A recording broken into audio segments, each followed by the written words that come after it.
If you love Baltimore sports, you'll love WNST.net. Talk about right now, football-wise.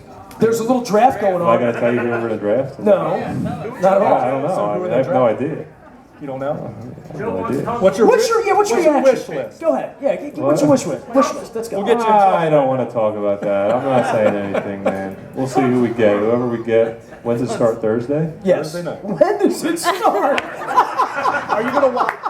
How much of the draft? Why is that so funny? Yeah, I mean, Because we like football. We pay attention. It used to be 2 days. Now it's like 8. You know, it's. I feel bad for the kids. You know, they got to like drag 35 people to New York now. It's like, dude, like, how about 4? You know, like, why do you want to be the 31st pick and still be in New York? Like, It's not New York. It's in Chicago. Chicago. I don't even know where it is. I know what he's saying. Because you watch it at home, right?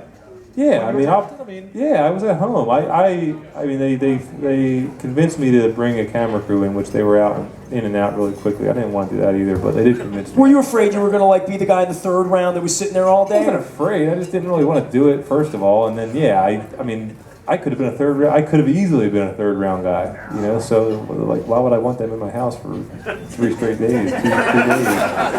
My parents' house, really, not my house. But well, before I present you with your gift, I want to talk about this Carson Wentz thing because he talks about you a lot, and you being the guy from a smaller school, a smaller conference, smaller competition, all of that has succeeded at this level. Literally, I saw him in Indianapolis. He came to the podium. It must have been, a revolution to him. Like you going to the Senior Bowl, you never seen so many people buzzing around with media passes asking you questions. Yeah. He came in, and one of the first things he said was he talked about you. There's a chance he'll go #1 at this point, North Dakota State, and you played a lot of those type of teams, FCS and all that. You're the living embodiment of a guy that can go and do it, be a first-round draft pick that can win a Super Bowl. So, I mean, that's your cross to bear, dude. Sorry. yeah, hey, I mean, I don't think it matters where you come from. If you can play football, you can play.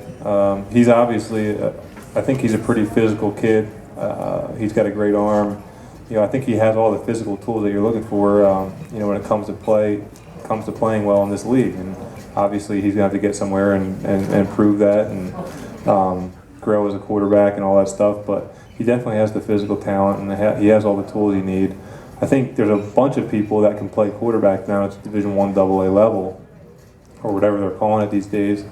But sometimes they're not 6'4", they're 5'10", and they don't have the greatest arm, but they can play quarterback. And there's a lot of really good football players down there, and sometimes what they're missing at times is the measurables. Do they have an arm? Do they have the speed at certain positions that can hold up to an NFL type of game?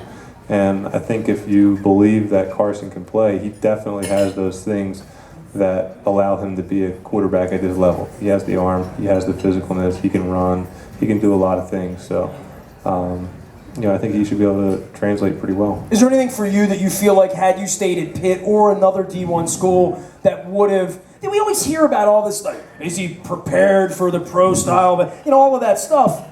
You went to Delaware, it's worked out okay for you. You are an anomaly in that case.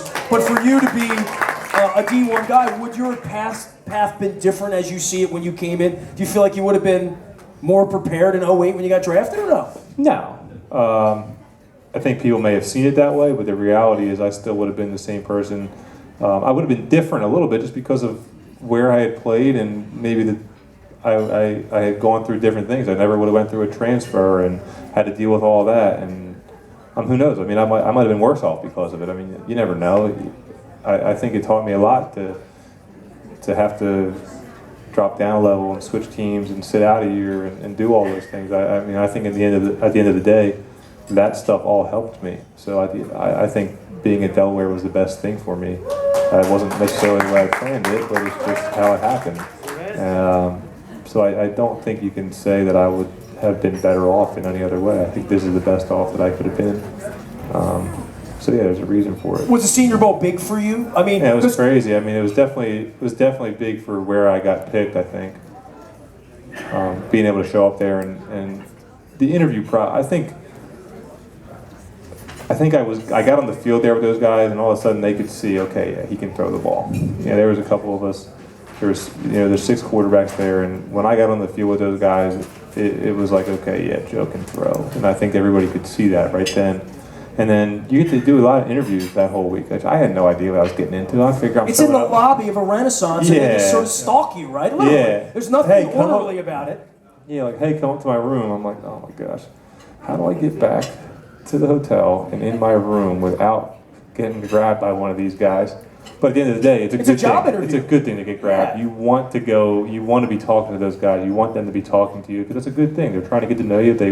It shows that they have interest in you, and you want to do all you can to impress them, or at least show them that you're competent in a lot of areas. And it was definitely a good thing for me to be there because I think it showed, or it gave people a lot of confidence that that I could be there with the big boys, and whether they believe that or not, going before that moment, I don't know. But I think that definitely gave them a lot of confidence into believing that at least they could take a risk on me.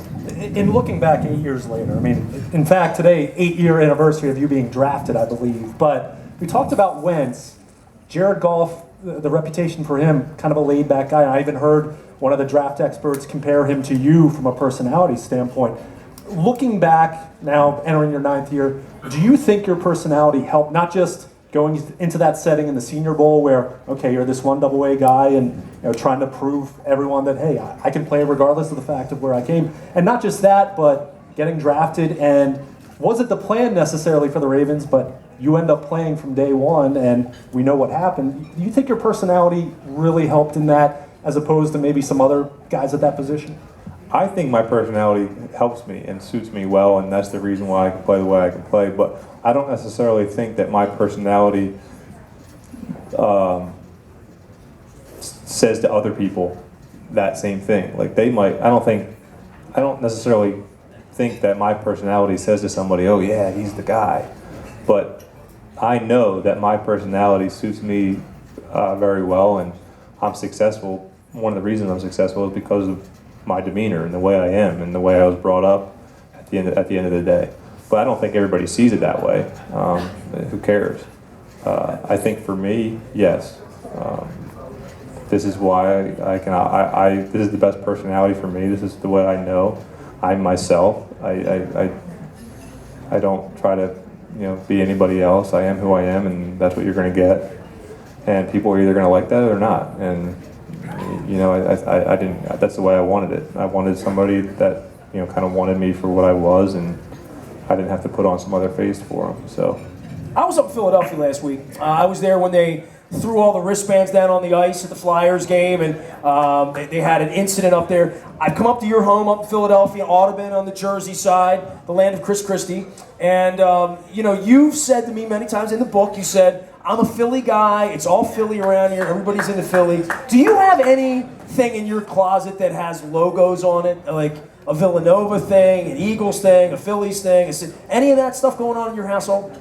Because I've got a gift for you. No, I got a gift for you. Very plainly, no. I picked this up for you. This came to me over the weekend. So I'm up in Philadelphia. I'm nervous. As you should be. I'm nervous. I'm always nervous to get to receive gifts because then you're almost obligated to put on a smile and oh, this is awesome. What a great gift. And I'm not good at faking things. It's like at Christmas when you get that ugly sweater from your aunt. Yeah. Oh, thank you. I'm not a good actor. How many of you know about Joe's contract? How many of you know about Joe's contract? Right. What could I buy him that would be of monetary value that he couldn't get himself? So I got you a gift. I was up in Philadelphia on Sunday. When they threw all the stuff down on the ice, the PA announcer said to them, "Stay classy, Philadelphia. Stay classy." And I'm thinking, stay? They ain't never been classy, right? I mean, other than you.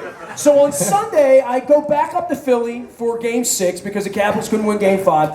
And on every seat in the building, there is a shirt. Here it is right here. Stay classy, Philly. So this is my gift. And it's for in you. Orioles colors. It's in Orioles Orioles colors. The Flyers colors. are, the Flyers are classic. So there it is. Too. Stay classy, I like Philly. it. You like that? So I you do. got a Flyer logo. Are you faking that you like it, or do you really like No, it? I like it. It's cool. I got it for you. I'll wear it to an Orioles game, and there'll be another difference. There you go. Perfect. This guy's got Orioles on over here. So that's good.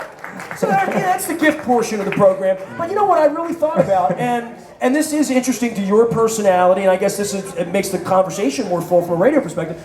When I'm in Philadelphia and I'm seeing all that going on, I'm thinking, this poor kid that's been playing in North Dakota is about to come into the teeth of the sharks in Philadelphia. You managed to not have to play there. You live there. It is tough, man. You know what I mean? You grew up around it. You know what it's about. Being the quarterback of the Eagles in Philadelphia, from a I love you, I hate you standpoint, is a little different than here. I actually was just on a radio show up in that area with Ron Jaworski, and they kind of asked me like similar question. We were talking about a similar thing, and yeah, it can be tough. If you're not very good and you're not winning games, it can be tough. But I tell you, man, they have never won a Super Bowl. I rub it in their face all the time. I mean, I grew up. Baltimore Ravens have been around for 20 years, and we've won 2 Super Bowls. You know, Philadelphia Eagles 0. I've done the math. So if you can go there, I mean, you know, you hate to make comparisons, but they are a Northeast a city. They're a hard-working, blue-collar city. Love football, love all their sports. I mean, yeah, they can be a little crazy about things, but I mean, who's not when you're a fan about about a sports team? I mean, you look at videos of when we're winning games that are just crazy. People are on top of the world, and when we're losing, I mean, you know, Joe's no good. They're feeling it. You know, that's just how it is. And then Philadelphia's a little bit bigger, so it's amplified even more. And then you have, you know, you just have all these different feelings and. Well, there's frustration there. We've had parades and they haven't, and I think that leads to what it is. But point being, if you can go there and you can win and you win a Super Bowl, you are God. You know, like that. I mean, it honestly, I mean, it should be if I was somebody that was going to be drafted to Philadelphia to play quarterback, I would look at that as one hell of an opportunity because, I mean, literally they will love him. If you go there and win, they will love him for the rest of his life. Like, you will not be able to get rid of him. He will be in that area for the rest of his life, and he'll probably do whatever he wants to do. They'll give him anything he wants. Well, the Flyers are a great example of that from '72. Those guys are still heroes. And you weren't even alive when they won. Right? No, I said, here's what I said. I said, people don't like Villanova. Nobody likes Villanova. They're like the stuck up, like kind of like rich people. Nobody likes Villanova, you know. Now, all of a sudden, you know, they win a championship, and the whole city's going crazy. Villanova, we love Villanova in Philly. Come on. I don't know if that's. I don't know if really. I don't think people care about Villanova unless you went to Villanova. You know, unless you're up in that area and you went to Villanova. You know, I mean, I have a brother who goes to Villanova. I mean, it's great, but it's not Delaware. You know, it's not. But I lost to Villanova twice when I was there, so I can't talk. But that's the way that city is. I mean, if you're one of the whoever ends up going there, if you can go there and win, they'll love you forever, and it'll be a great spot for you. And if you don't, then you'll probably be gone in 3 years anyway. And it'll be a little blip on the map as you kind of just move along your life. Did you think about playing for the Eagles when you were growing up, or was there a team that you thought of as? Not really. You've never been to an Eagles game other than when you. I've been to. You were on the field in a quarterback competition. It was in the book. I wasn't on the field in the QB. My brother was in a punt, pass, and kick when he was in I don't know what grade, and he was in the finals. And so we went to we went there so we could watch him at a halftime of an Arizona Cardinals game. At the Vet. At the Vet. I went with one of my buddies to a game at the Vet. And I think my dad took us to a preseason game when I was a couple, not very old, and that was about it. My dad probably had no interest in being there. We left after probably a quarter, typical preseason game. I had no idea what was even going on anyway at that point. But I honestly was not a huge Philly sports fan growing up. I mean, I was surrounded. All my buddies were just, that whole area, South Jersey, is huge Eagles, Phillies, Flyers, Sixers fans, and. I kind of just liked getting under their skin a little bit, so I usually didn't root for them. Even if I was rooting for them, I didn't let them know I was. You rooted for the Cowboys. I was always more of a front runner. I like whoever won the championship that year. I liked them next year. What is that? What kind of person?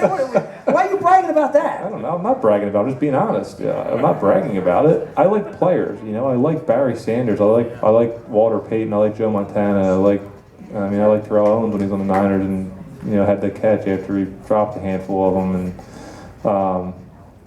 I like players, so it was tough to really like one team. If you love Baltimore sports, you'll love WNST.net.